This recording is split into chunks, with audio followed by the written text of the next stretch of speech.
ঢাকা আন্তর্জাতিক অপরাধ ট্রাইব্যুনালের এজলাসে সেদিন বাতাস ভারী ছিল। বাইরে হাজার মানুষের ভিড়, কেউ নীরবে চোখ মুছছে, কেউ স্লোগান দিচ্ছে, কেউ শুধু তাকিয়ে আছে আদালতের ফটকের দিকে।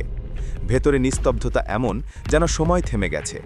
বিচারকের কক্ষের ঘড়ির কাঁটা টিকটিক শব্দে এগোচ্ছে, আর সবাই অপেক্ষা করছে এক নাম উচ্চারিত হওয়ার, শেখ হাসিনা।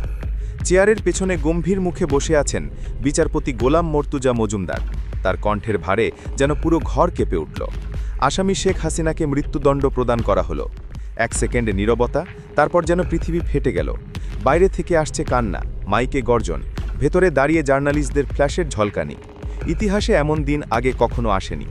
১৯৬০ সালের ১৫ই জানুয়ারি ফেনীর ফুলগাজী উপজেলার হাসানপুরে জন্ম এক ছেলে শিশুর। সেই ছেলে একদিন হবে এমন বিচারক যিনি দেশের সবচেয়ে ক্ষমতাধর শাসকের বিরুদ্ধে রায় দেবেন, তাকেও ভাবিনি। তার নাম গোলাম মর্তুজা মজুমদার। ১৯৮২ সালে বিসিএস ক্যাডারে যোগদান করেই তিনি সহকর্মীদের কাছে পরিচিত হন বিচার বিভাগের নিঃসঙ্গ শের নামে।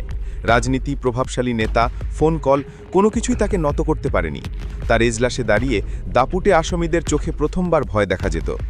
বারবার পদোন্নতি থেকে বঞ্চিত হয়েছেন, দূর দূরান্তে বদলি হয়েছেন, তবুও আপোষ করেননি।